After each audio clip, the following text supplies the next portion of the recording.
Guys, isang pamilya naman ngayon ang nasira ng dahil sa biyanan, ng pakikialam ng biyanan. Tinan nyo, di ba? Siguro naman nababasa nyo ngayon nga 3 anak sinunog ng isang nanay at nagsunog din ang nanay sa kanyang sarili para kitilin niya ang 3 niyang anak at ang kanyang sarili dahil na-depress sa kanyang biyanan.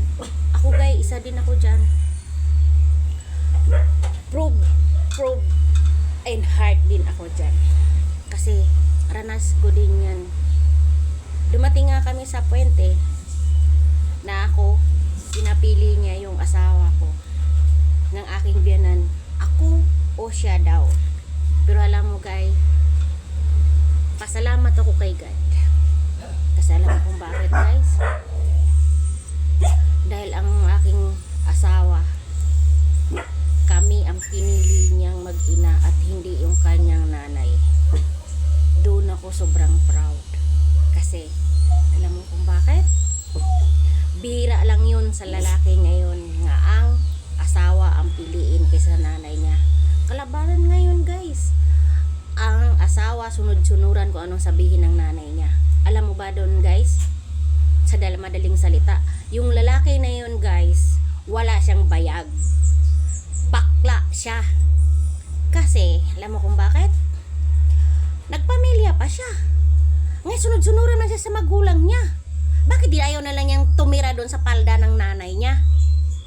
Kasi yung ganong lalaki guys, dapat yan guys. Ay, naku.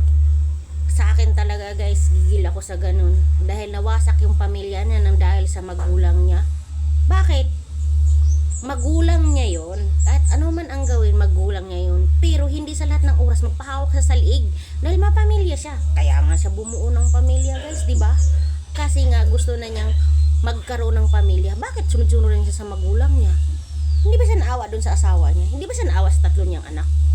O anong nangyari? Di ba? Sa nag-viral nga guys, di ba?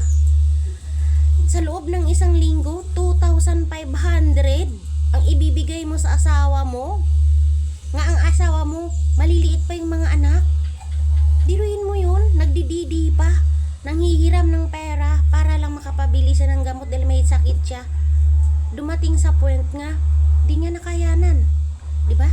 Pinatay niya yung sarili niya at dinamay niya yung 3 niyang anak. Ganun ngayon guys. Kaya yung mga biyanan na yan guys, toxic yan guys. Toxic yan, sobra. Sa totoo lang. Kaya kung ako guys sa inyo, ito naman disclaimer lang guys ha. Di naman ako perfect din. Pero ito lang masabi ko sa inyo guys. Kung gusto nyong magsama kayo ng matatag ng asawa mo, huwag kayong tumira sa biyanan nyong malapit sa biyanan nyo. At huwag ka ding tumira nga malapit sa nanay mo. Huwag, lumayo kayo. Yung kayo lang. Dahil yung asawa mo, nandyan pa rin yung nanay na number 1 toxic na laging nagdadaldal sa asawa, ganito, ganito, hanggang sisiraan ka pa, ganyan. Kasi ako ranas ko yan guys. Daranas ko yan. Sisiraan ako. Na ang anak ko daw, anak ko sa pagkasala, ganito, nga ginagawa na nga mayroon akong lalaki, ganyan. Ang anak ko hindi anak ng anak niya. Paano mangyari yun guys? Na alam naman ng anak niya. O di ba? Kasi nga ang anak niya hindi naniwala. At saka alam naman ng anak din niya na nagbuntis ako sa kanya at hindi sa ibang lalaki. Kaya anong panira nila? Nagalit sila kasi daw ano dong ginawa ko sa anak niya at bakit daw naniniwala sa akin.